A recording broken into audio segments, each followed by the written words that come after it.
barriers to entry. So what did you guys write down? What are some of those barriers? High cost of entry. What else? Government regulations of some sort. Maybe a couple examples. I saw somebody's people, what type of government thing almost is designed to create a monopoly? What government law? Patents. So we got patents on the books. So that is they're designed to do that. So high cost of entry, patents, maybe some other government rules or laws that are designed to allow there to be some barriers. What else? Limited access to resources, good. So the special access to some resources could give you some monopoly power. So all of those things led to a downward sloping demand curve, which then gave rise to the ability to restrict quantity more so than in a competitive environment, and keeping us away from an efficient allocation of resources when there's monopoly power. Now, there's a current case on the board. Have you guys, how many of you have Albertsons grocery at your hometown? Albertsons? Or Albertsons brand? And then the other one is Kroger brand. How many of you have Kroger? Does that sound familiar from your hometown?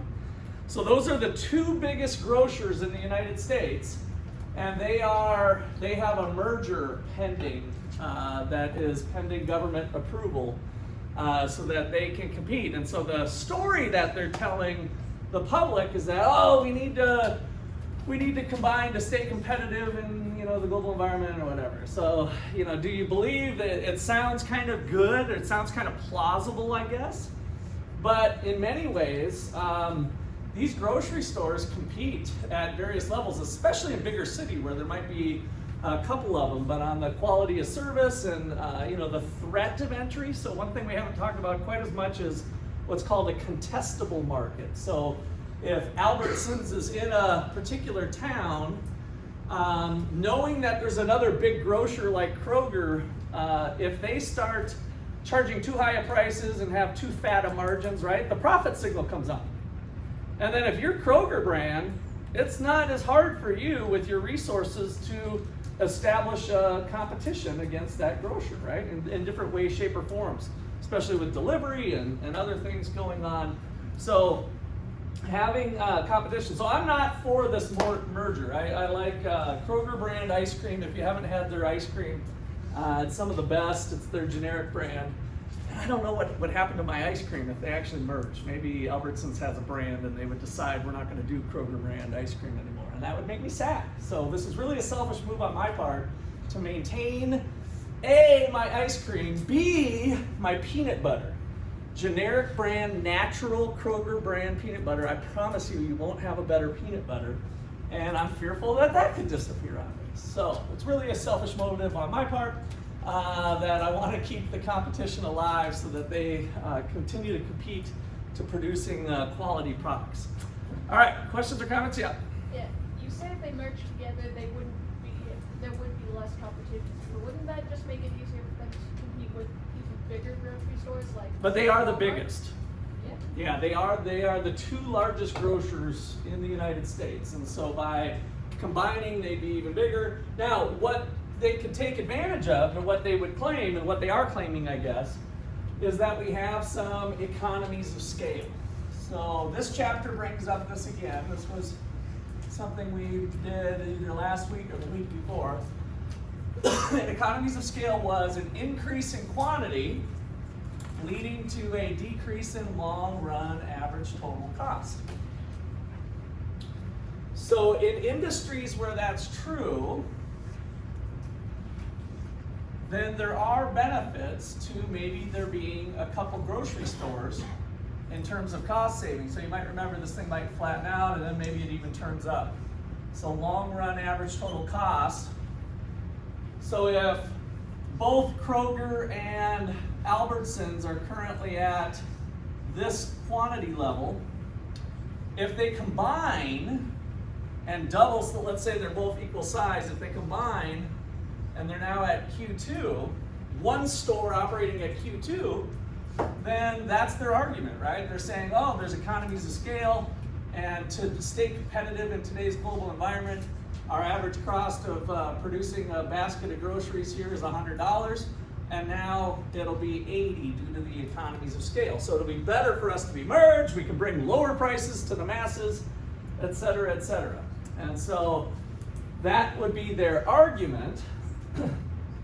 But the problem is, if they have more and more pricing power, then we might not keep price equal to average total cost. So remember, in a competitive market, with competition, we get zero economic profits. Our prediction is that price will equal long-run average total cost. And that's one of the nice outcomes, that we get zero economic profit. Economic profit's equal to zero when that's the case. But if there's some pricing power, then we won't get that. Okay, so any questions or comments on economies of scale again? Because this then ties into where we're going with the natural monopoly. So, and then potentially evaluating government intervention. So a natural monopoly is a situation where there are economies of scale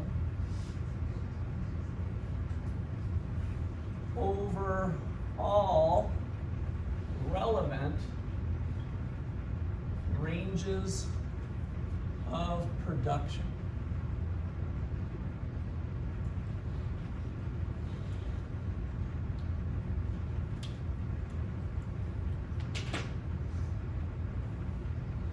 So to kind of tie that back to this picture, imagine that this is the demand for electricity over this range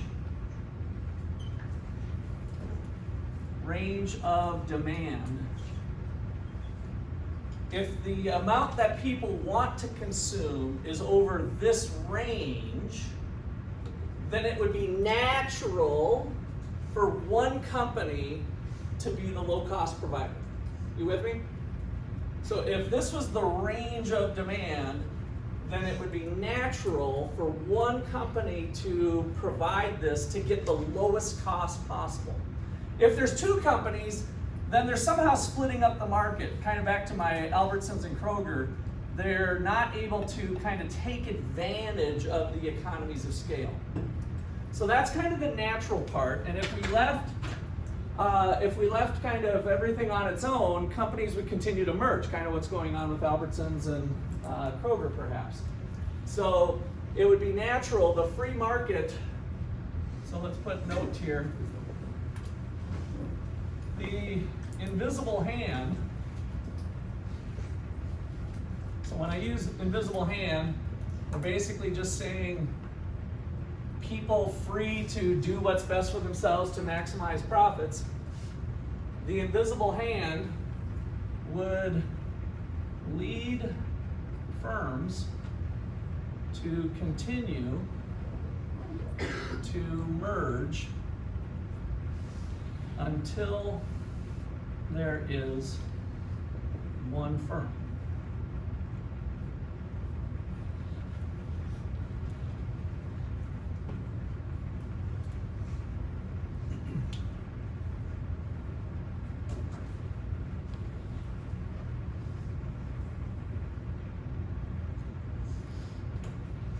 Okay, so let's kind of look at the implications of what that looks like here. So let's draw a new graph. And we can maybe be thinking about a utility or something here, electricity. And so all we're going to draw is the average cost curve. This is the long-run average total cost curve. We're just going to draw the section that is downward sloping, the economies of scale section.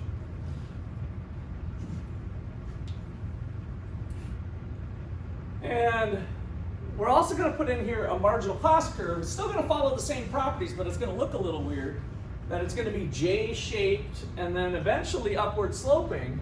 But since this hasn't bottomed out like it does here, it's going to look like this, and then it would kind of go like this if we had the marginal cost curve in here. So it's just going to be maybe laying down here somewhere like this. So marginal cost curve.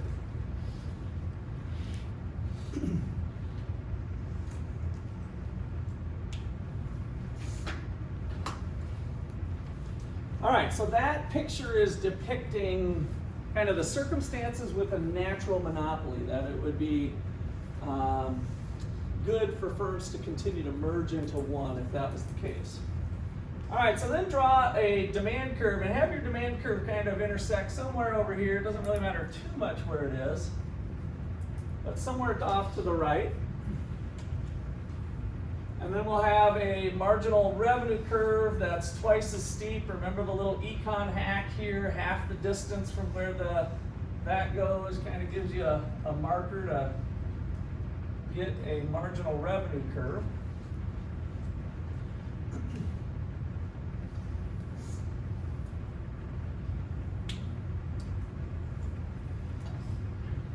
So all firms maximize profits by producing the quantity where the revenue generated by the last unit is equal to the cost of the last unit, as long as the price ends up being higher than what? Is it average variable cost or average fixed cost? What does the price need to cover in order to follow that rule? Let's cover that one this week yet.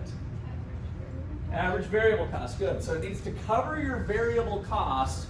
You need to cover the bartender's salary with the number of drinks you're selling in order to justify staying open. Otherwise, you should close your doors and open up tomorrow morning, right? And so you need to cover your variable cost. All right, so assuming that that's going on here, we have the monopolist. I'll put a little M here for market or monopoly. The monopolist is going to produce that quantity. And then, like a good monopolist, is going to charge the highest price people are willing and able to pay. Go up to the demand curve because it has that information. Hang a right, and the monopolist is going to pay that price.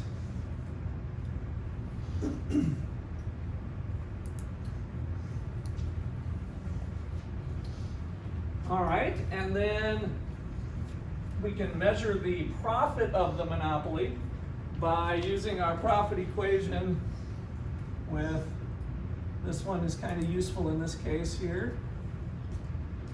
So the difference between price and average total cost, the cost per unit on average and the price we're selling it at times the number of units, same one we did yesterday. So how do I do that? I go up to the average total cost curve, hang a left, and that is my average total cost.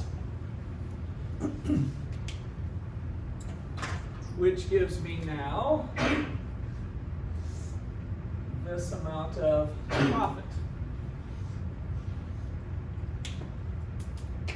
Same story we did yesterday. The only difference here is that we're not having the average total cost curve be the U-shape. We're going to allow there to be economies of scale throughout the whole production range that's relevant. Okay, so now we see that one company doing this could be best in terms of lowering costs and increasing production, but we can't quite get there. So my first question is, what is QEE with this situation? What is the economically efficient quantity? So if you look back in your notes, there's two lines crossing. What two lines cross tell you where the economically efficient quantity is? Jim? Supply and demand. I don't have a supply curve up here though, so what would you use?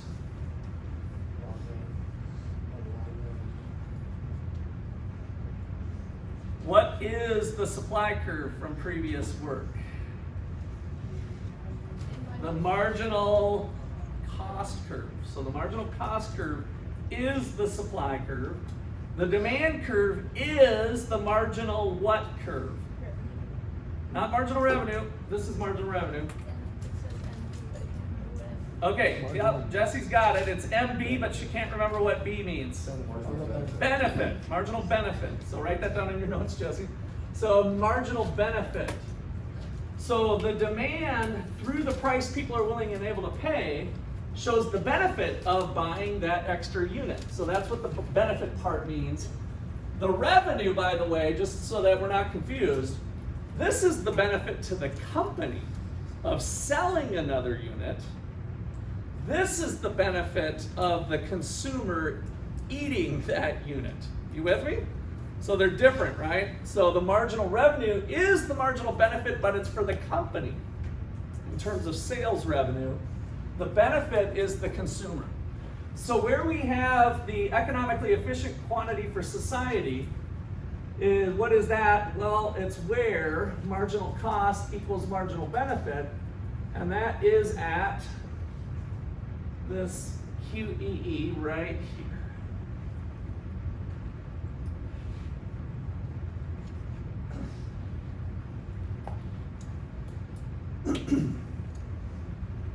Okay, so now let's think about how we could maybe have the government intervene in this market, knowing that there's cost to be done.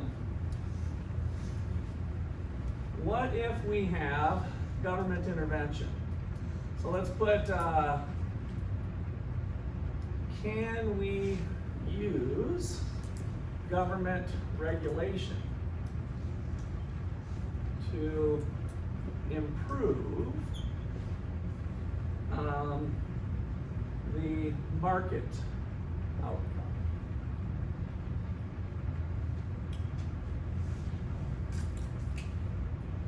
So one of the things that could be done is maybe the government comes in and says, company, you need to produce QEE.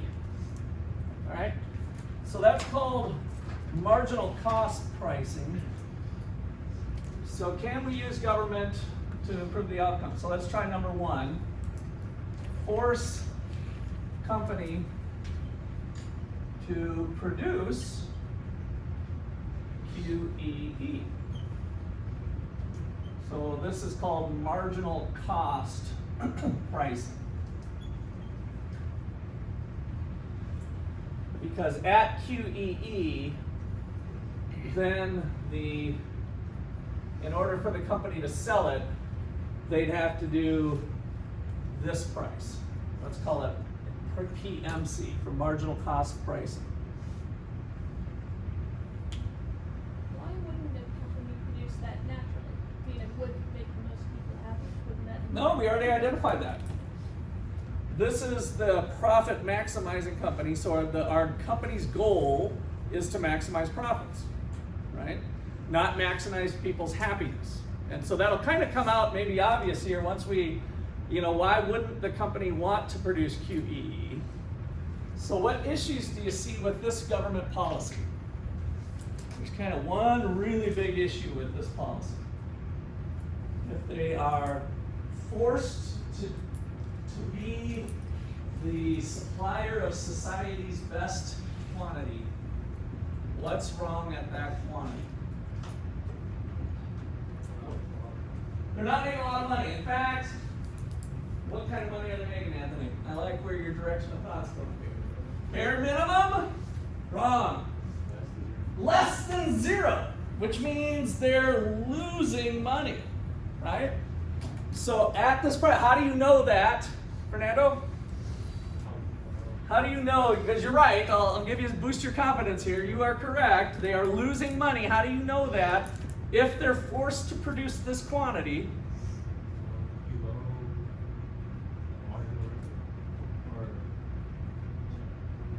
Try again. Somebody else help them out. Yeah, Donnie.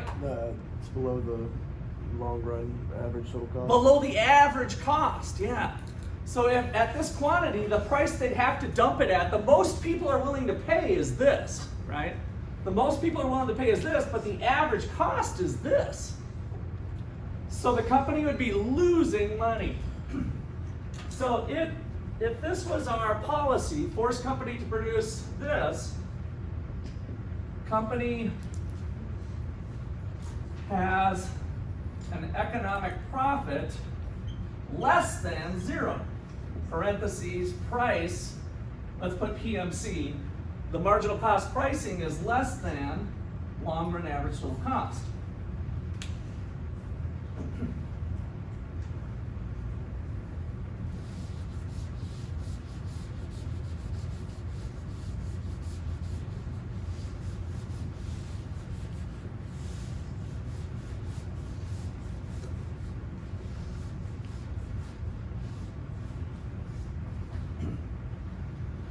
Can the government force a company to lose money and stay in operations? How many people say yes, the government could force the company to stay operating at a loss? How many people say no, they can't do that? And how many people are clueless? Okay, good. I like to see the clueless amounts too here. So, in the United States of America anyway, God bless America, the government can't force a private company to lose money and stay in operations. They have the right or the freedom to say, I'm not doing it anymore. I'm going to go do something else, right? I can at least break even doing something else, working somewhere else or owning another business or another thing. So this just isn't feasible with the private market. So, key point, I'm just adding on to our notes there under number 1. Let's just phrase it as, can the government force a company to stay operating at a loss? No. God bless America.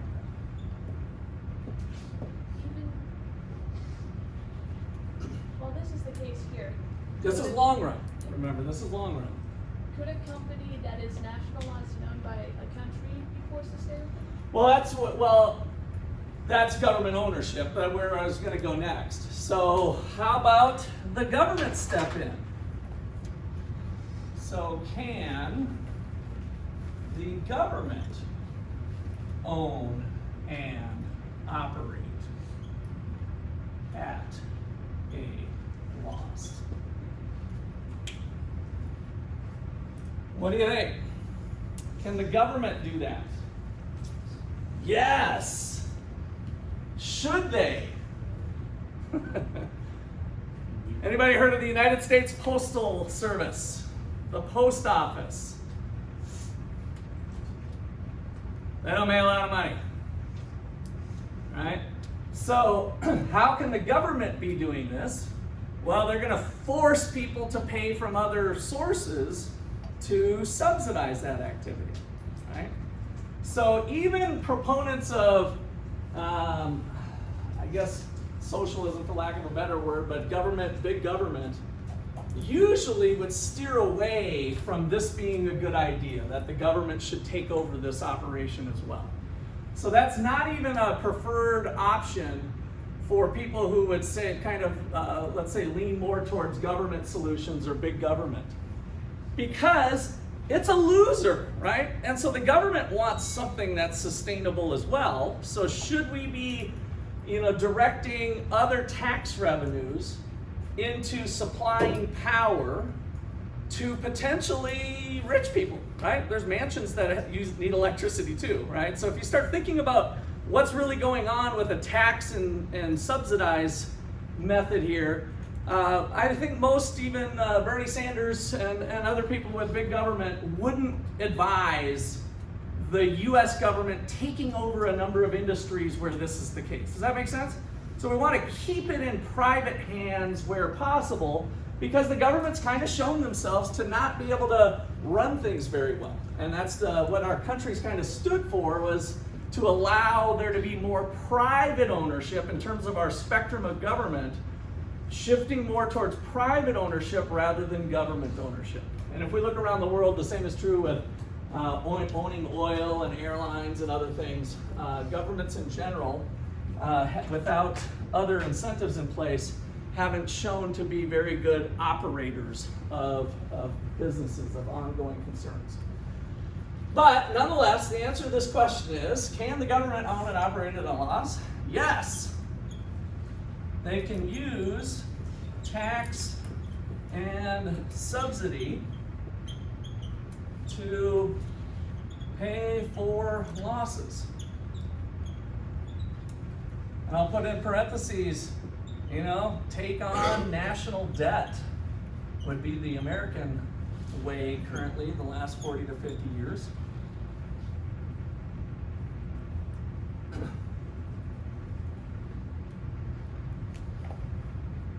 So yes, they can, but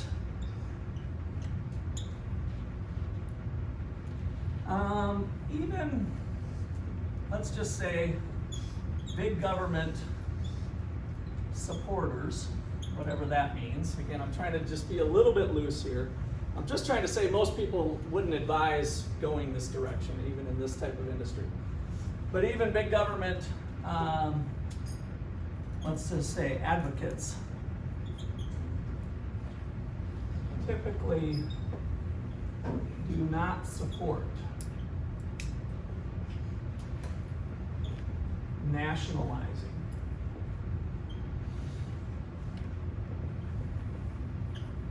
private companies under these circumstances.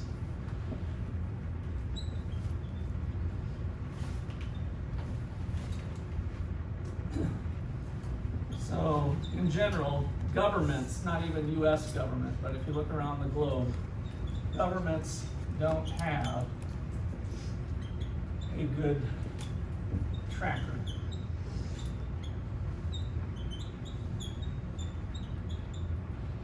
of running companies.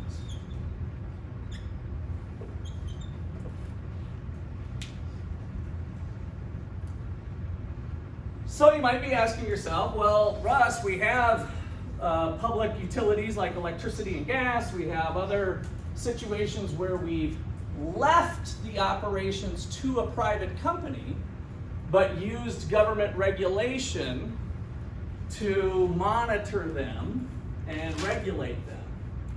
So we have what's called kind of a second best solution. A second best solution. Second best in the sense that really this one is kind of a unicorn in a sense. It's probably, we can't have a private company run it, and the government running it isn't ideal either when we start thinking about the implications of how the losses would be paid for. So, does anybody else see a possible solution here? Where would profits be normal? Where would profits be normal in this graph? Yeah. Gosh, it's always Noah, Ethan, or somebody else. Nick. Huh? Nick. Where demand meets the average total cost. Good, very good. So where demand equals average total cost is called average cost pricing. So right here, let's call this QG. QG in the sense of kind of the government regulated quantity. At QG, we have the price PG. And as we look at the graph, it's kind of a in-betweener, right? The market operating on its own would be here. Our economically efficient quantities here. So QG is at least closer, right? It's closer here. So this is sometimes referred to as the second best solution in the sense that we wish we could somehow get the economically efficient solution, but institutional constraints don't really allow us to get there. So this is called average cost pricing. All right, so number 2 under our government regulated things here. You know, solution number 3, this is almost number 3. Solution number 2 was really government ownership, which I don't want to, since other governments have done that, government ownership. So I don't know how you want to sneak that in. If you want to sneak that in as, I should have reordered this a little bit better, but force company to earn a profit, that doesn't work. God bless America. And then after that, government ownership would really be a second possibility that we already covered. And then number 3 is our average cost pricing.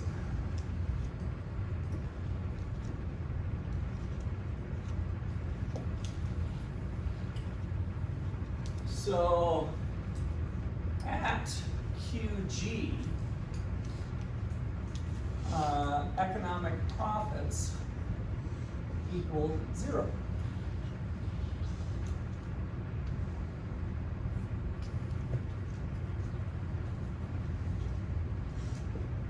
So kind of a second best solution since QEE does not seem viable.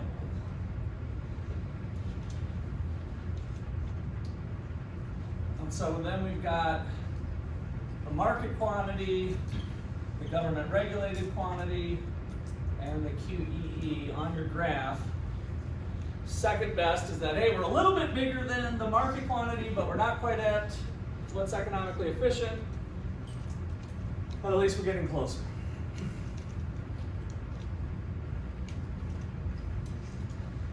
All right, so now, how does the government enforce this? This is where the problems can arise.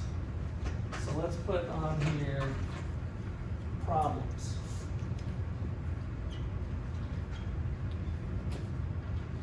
With this solution. 1, let's put 1, government has to monitor regularly the firm's activities.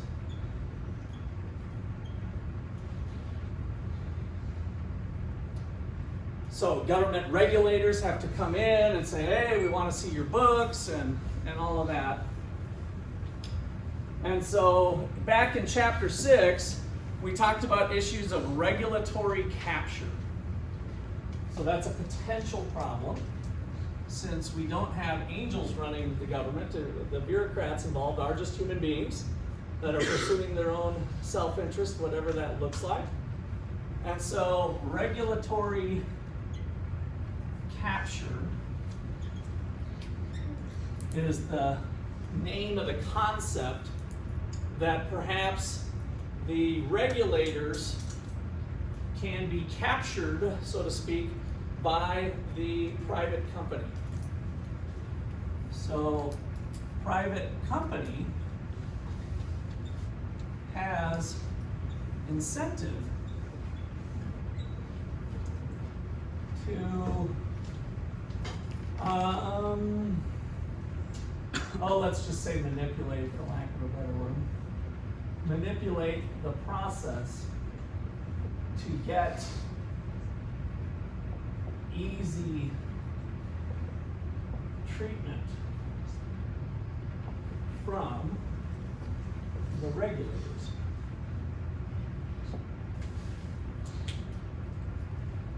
Whatever that looks like. And so in the past, again, once some things happen, then they try to clamp down on other things. But even something as, here, let me take you out to the golf course. Since you're here, it's a long weekend, and you're going to be here for a week looking at our books.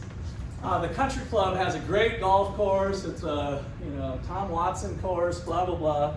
And take them out for steak and lobster and kind of wine and dine them, right? And kind of try to get them to feel comfortable and friendly with you. And so then, inevitably, if there's kind of a gray area that comes up, there's been many cases over time in a variety of ways where the regulator might not have caught something, right? Well, why didn't they catch something? Maybe it was an innocent miss, but there's been recorded video and other things where it wasn't so innocent, right?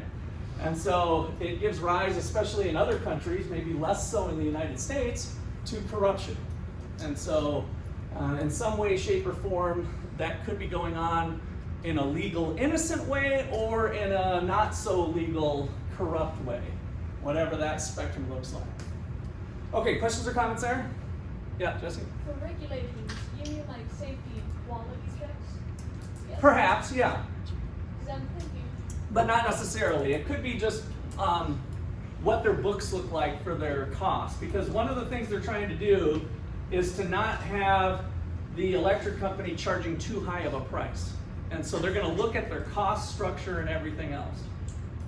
So could be safety and health, but not necessarily.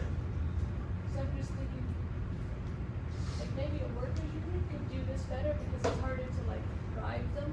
Yeah, and that's where it's beyond just that, because it's really the company's books. But yes, in the case of health and safety, unions might be another solution to that.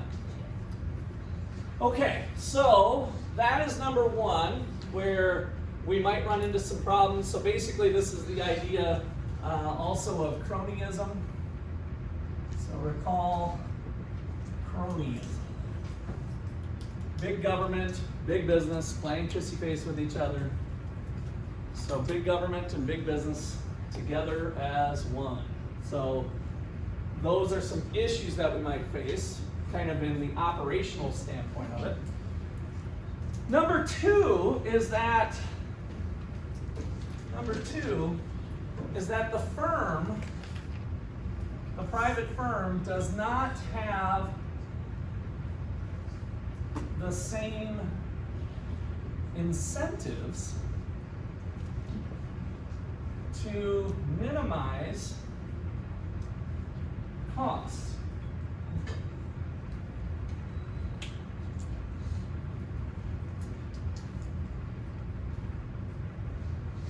So the company needs a new company car. Do we buy the Cadillac or the Chevy Malibu? The company needs new office furniture. Do we get the oak desk or do we get the particle board desk from Walmart?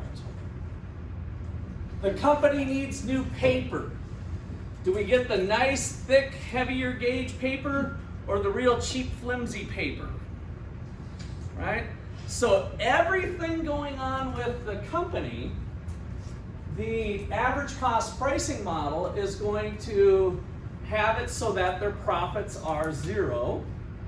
And so, hey, if profits are going to be zero, we might as well drive the Cadillac, have oak desk, maybe vacations for spring break somewhere nice, or conferences, work conferences somewhere nice, right? So there's the incentives aren't the same as they were before when the profit mechanism is out the door, where there's this balance between revenues and costs.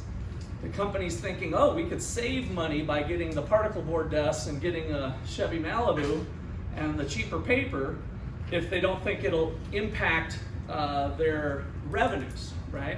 And so there's always this balancing act of how do I increase business, how do I keep, manage costs. A lot of that is changed now under this regulation environment for our profit maximizing. So, firm does not have incentives to minimize costs. So, Chevy or Caddy? Oak or particle board?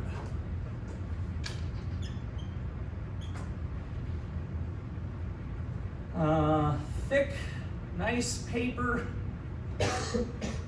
or thin, flimsy paper. And the list goes on and on and on and on. I just like to kind of bring those up that if we're going to get our cost paid for, we'll take the Cadillac, the oak, and the thick paper.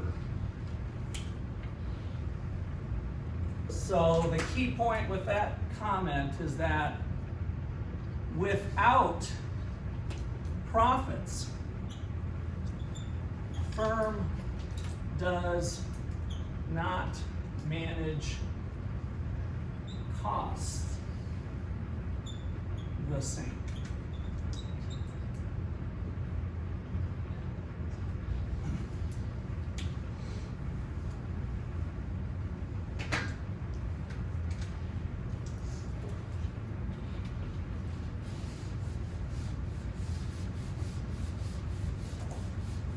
Okay, so what happens to this picture when we're buying the caddy, the oak, and the thick paper? How does this picture change? What's the impact of this concept going on with this graph? How do you think you'd reflect that? What would be changing?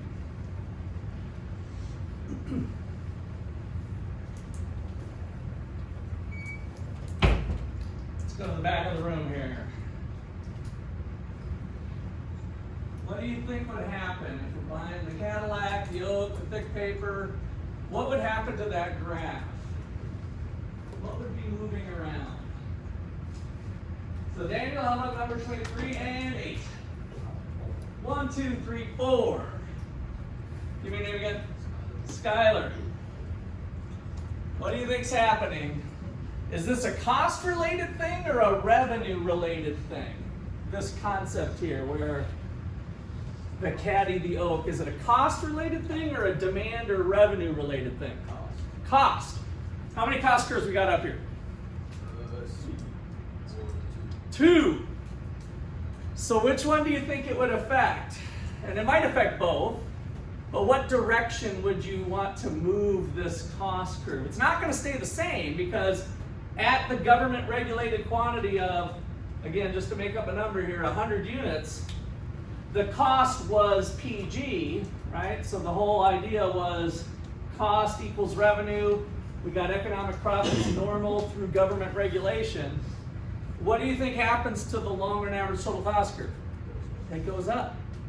Now, Skylar, I'm going to keep you in the hot seat. As this shifts up, what's happening to QG? Can you visualize that? It's moving that way. Is that the direction we want it to move? Is that the desirable direction? If we're here and it's the second best solution, if this starts to go up, we start to drift this way, is that the direction that's desirable for it to go? No, we want it going this way if it was going to move. So this particular aspect of taking away the profit incentive and replacing it with a regulated profit, but still decisions being made by private companies, then the costs are the things they're going to focus in on, and costs would start to go up. Now check this out. If costs go up enough through regulatory capture and other choices are being made, what does that solution mean? What's happening at that golf club solution with the average total cost? I know it's not curved. What's happening right there? It comes the same as the market solution. So it's possible anyway that through regulatory capture and not monitoring costs, that we could be right back to where we were if it was just a private company doing it. It's at least possible. So, and that might depend on how well the regulators and government's able to monitor and all of that stuff. So we're just going to write that note here. So keynote. There'll be an increase in long run average total cost, a shift up as the firm increases cost to make employees, owners, managers more comfortable.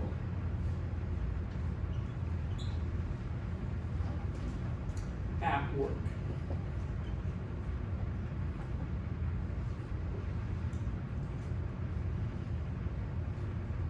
The increase in long-run average total cost leads to a decrease in the government-regulated quantity,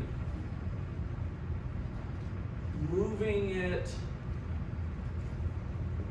away from our economically efficient quantity and towards the market quantity.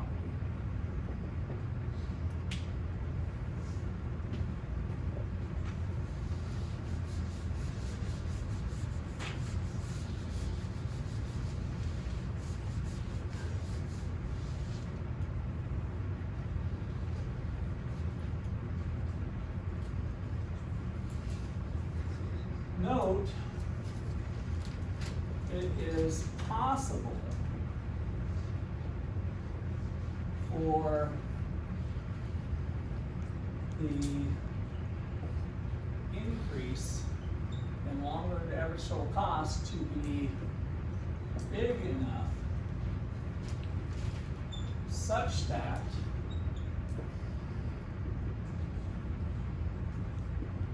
QG is less than or equal to the market quantity. Parentheses, a worse outcome than what the market provides.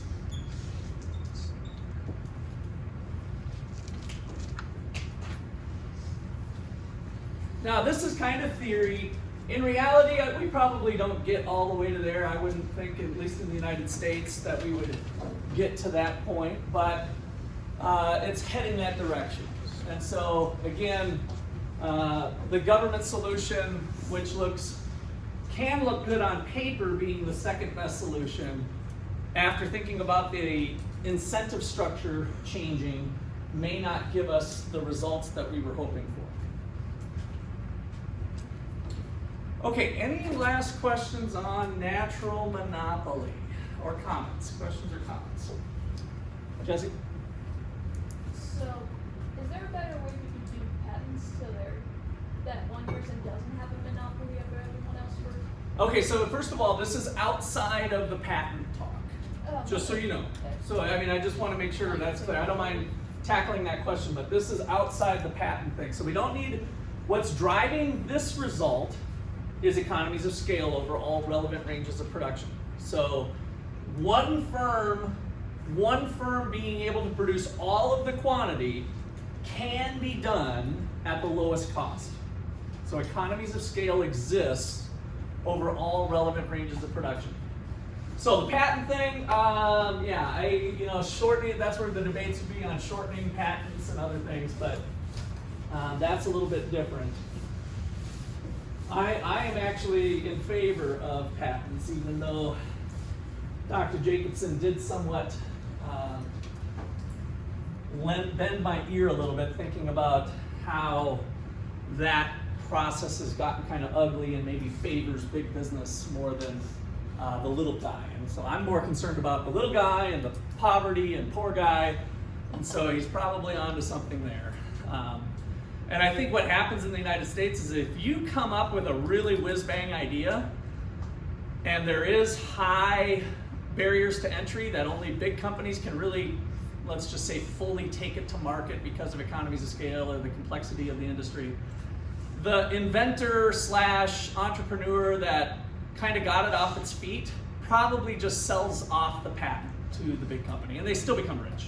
So there's still at least a little bit of a pathway to them reaping the rewards of their patent, and I'm sure we could get into how the company didn't pay enough for their patent. It turned out to make, $100 billion, and they only paid $1 million for the patent. So I'm sure plenty of stories like that could potentially be out there. But Maybe people can license the patent instead of selling it to one, and the creator just gets a portion of it. It's sort of like a tax to that person. So yeah, licensing is the other way that potentially a smaller player could have some property rights that maintain indefinitely. But then you're just always facing trade-offs. So should I take a lump sum? It's kind of like winning the lottery. You guys know how the lottery works?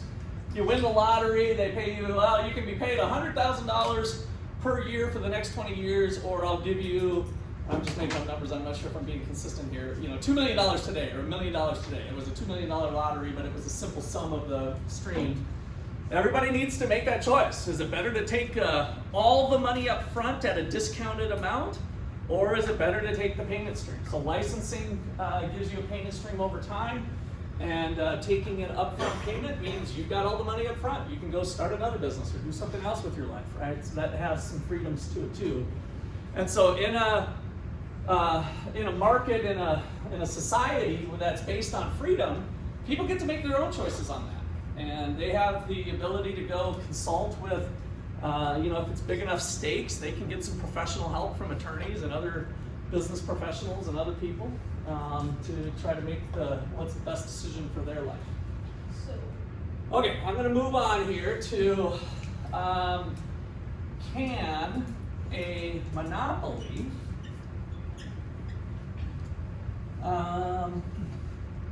have a economic loss?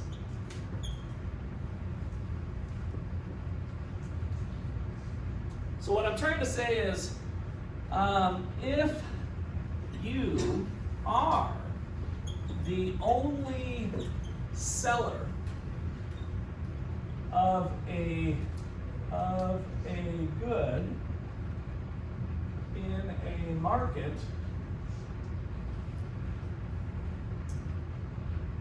can you lose money? So I'm bringing this question up just to give you a little background, is that when I showed you guys the monopoly, I said that in the short run and the long run, we'd expect a monopoly to be earning an economic profit. And so I kind of want to just think, is it possible that you could be the only supplier of the good in a market and still lose money? Daniel? Yeah, two ways. One, if the government mandates it. So what we are looking with over there, like QE, the government mandates you have to do QE. Okay. Making money, or losing money. But then you could leave the industry or something, but okay. And then if your economy of scale is too big, then you go up. Like you're such a big operation. Okay, yeah, that's a good one to point out, that the diseconomies of scale. So remember when I drew the first graph of the day, I had the economies of scale, and then it kind of flattened out, and then I had it turn up a little bit. So it's possible that you could get so big that maybe your costs are going up and you'd be losing money. So yes, it's possible that you could lose, and in fact, it's maybe more common than you think of why we don't see some businesses in small towns. So how many professional football stadiums do we have in Ottawa, Kansas? 0. How many opera houses do we have in Ottawa, Kansas? 0. Right? So why don't we have them in downtown Kansas City, but we don't have them here, but yet they would be the only professional team in Ottawa, right? So why wouldn't you do that? And that's maybe a little bit of a obnoxious thing, but we could say a brain surgeon or something, or other things that would involve a necessary demand that's high enough. So first of all, let's just put yes. Small town America loses monopolies all the time.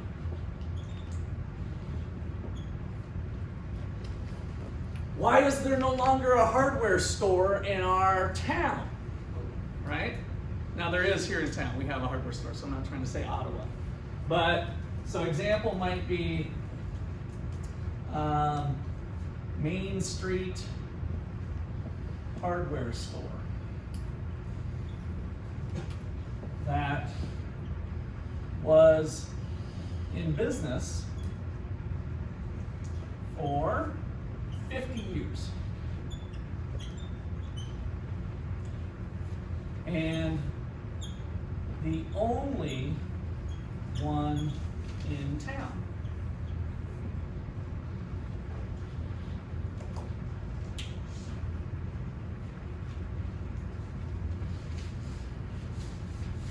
So we might have the hardware store in there, but if the demand has shrank enough, even though there is economies of scale, they're not sufficient to cover the cost.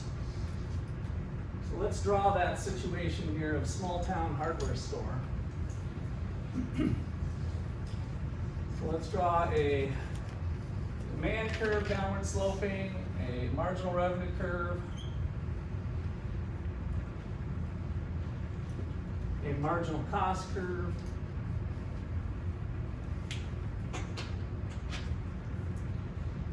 I'm going to leave off the average total cost.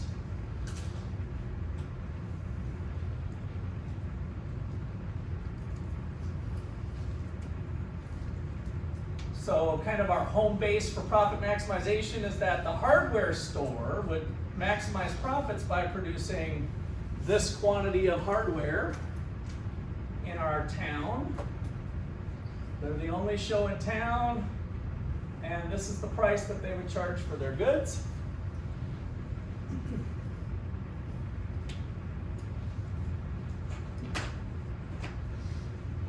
But their average total cost curve is out here.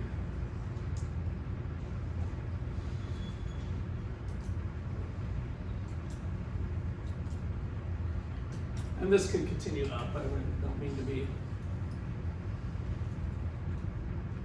We don't even have to put longer on it. We'll put average total cost is fine. Still bottoms out at the minimum.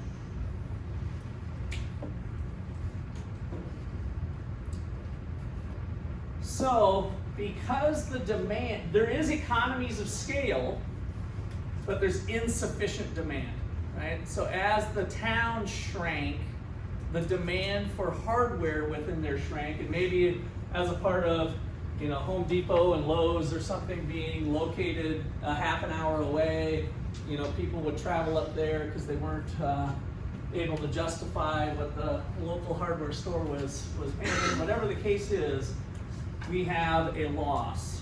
And so at this profit maximizing quantity, we would currently have a loss.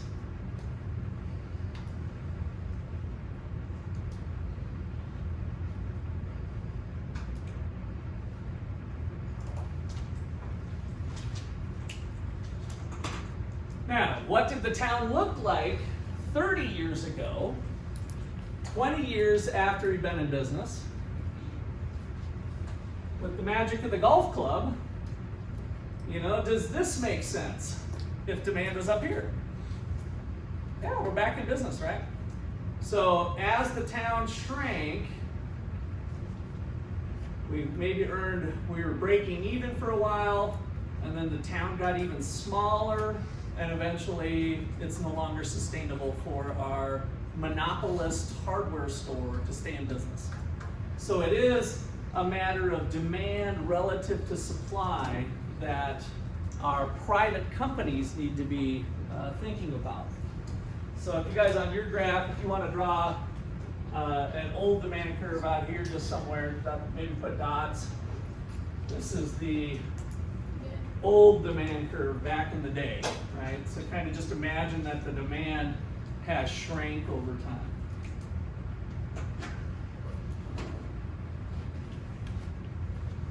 So the point is, monopoly power is not enough to stay in business.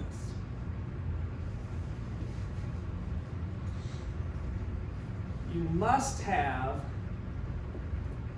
sufficient demand.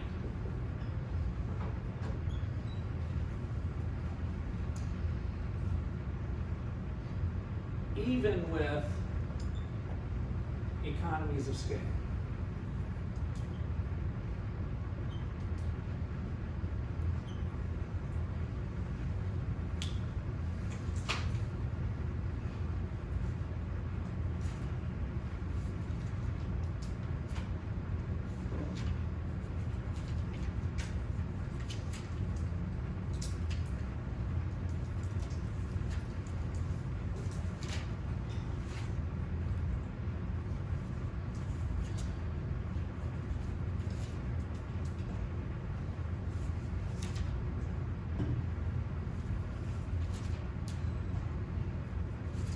Okay, questions or comments there? Yeah. Would this just be for like a regional monopoly?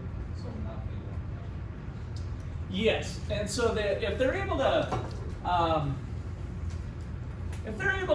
through innovation, serve a larger territory, right? So imagine that there's a drone that's developed that can deliver from small town to a larger area. They're able to service and basically through the use of the drone, drop ship, hardware materials anywhere in a bigger region so that we get rid of the transportation costs, which was probably part of the problem of consumers getting to small hardware store. Then that might increase the demand for their product and push us back up if they're able to service a bigger area. Okay, anybody else? Yeah, Jesse? Is this also true on like a nationwide scale? Well, that's just making the area bigger and bigger, yes. So Amazon being able to service not only the United States, but around the world is kind of a case of that. So transportation innovation and communication innovation are the two biggest factors to kind of where we're at today relative to where we were at 30 years ago. So being able to transport goods from China via large shipping containers, right? So that innovation was very impactful for us being able to have a wider reach in a number of ways. And then communications, of course, with internet and all that has also done that. All right, so last thing we'll wrap up today with anyway is starting with oligopoly. So in this chapter, oligopolies have barriers to entry too. So the three characteristics we had is, number one, there's now a few firms. A few firms rather than one firm, like we had with this kind of the strict definition of monopoly. So we have a few firms, and you might be wondering, well, what do you mean by few? And what I mean by a few is that few enough that the firms are interdependent with each other.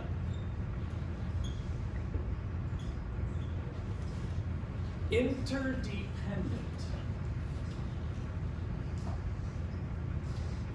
So now we might be thinking, well, what do we mean by interdependent?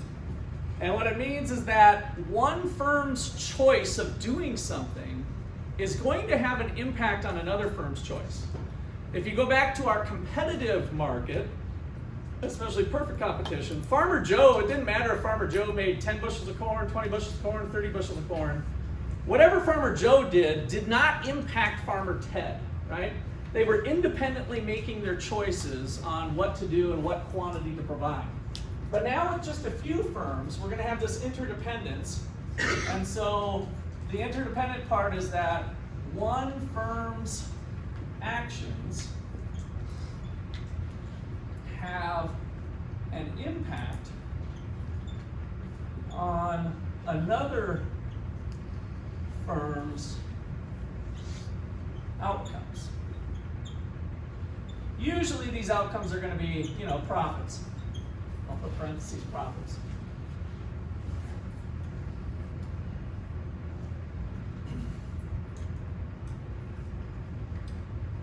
And this then leads to strategic behavior. So kind of the key point is that firms must now be strategic in the choices they make.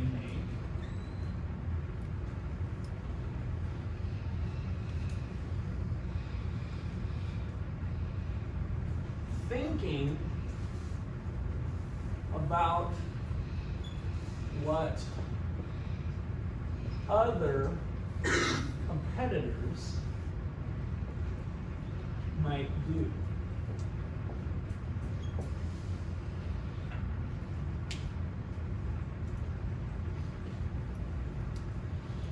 So even in our fast food market, we might think that firms are being strategic, but at a much, much less level than if we have a few firms here, because Chick-fil-A puts out their product and they package it in the French fries and they prepare it in such a way, but they're not really worried about other firms perfectly copying them, or they're mostly thinking, I'm going to put out the best fast food product, right? And McDonald's and Burger King and Hardee's and Wendy's and Culver's and all these places are really kind of more focused on them being able to determine what their profitability will be.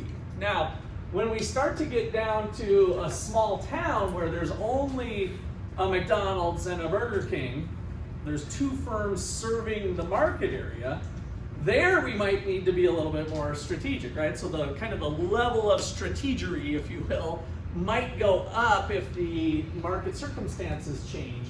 But in a market where there's a number of firms doing fast food, then that's going to be less of an issue under those circumstances. Yeah, Dana? Would this naturally lead to these firms creating trust, where they go, we will do this and we'll do that?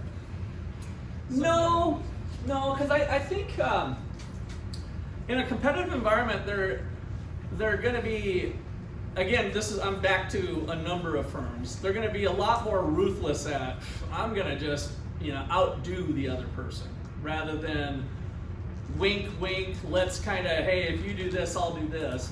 That's going to be more in the oligopoly. And maybe you were talking about that. Okay, yeah, no, I would agree that either through the book kind of highlights like tacit information in terms of not explicitly saying, hey, you do this and I do this, because that would be breaking the law, the antitrust laws. So if we explicitly say, I'll do hot dogs, you do hamburgers, and you don't go on my turf and I don't go on your turf, right? If we kind of explicitly make some sort of agreement, then we're breaking the law in the United States. In other countries, you're not breaking the law. You can do that type of thing, right? So that's called collusion.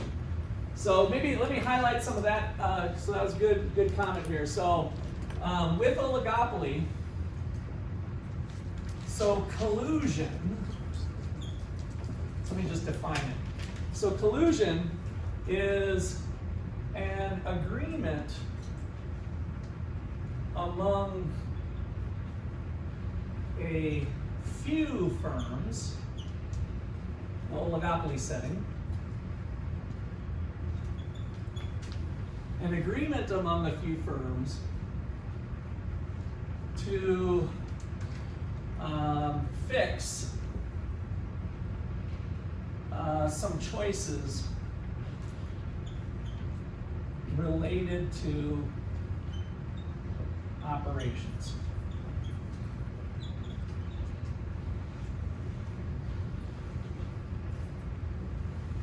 So this could be price fixing.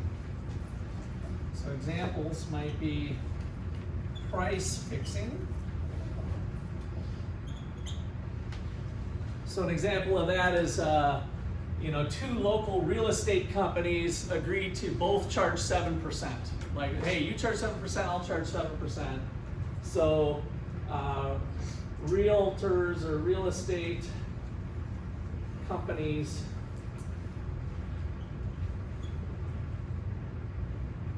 fixing commission rates at 7% of the sale price. That's kind of a historical example of companies that have gotten into trouble doing some price fixing. And so that's, of course, anti-competitive. Another type of example would be quantities. I'll put example number 2, I guess, here. Fix production quantities.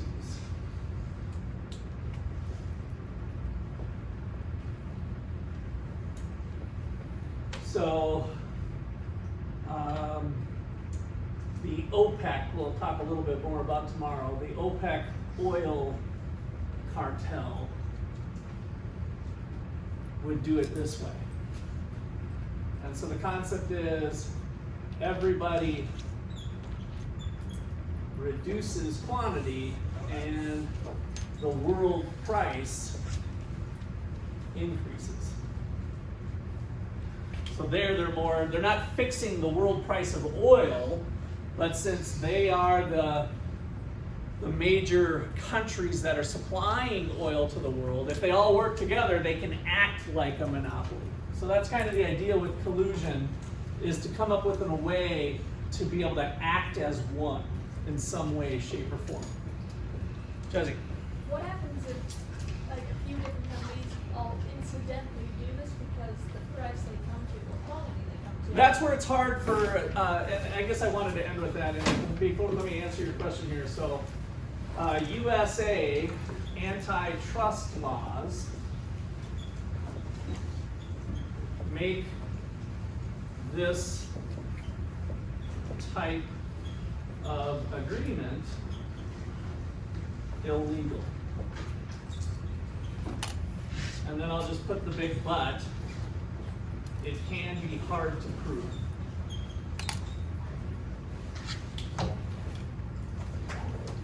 And so that's where you might get into some more implicit arrangements. And so it's kind of difficult to prove antitrust cases that that type of thing is going on.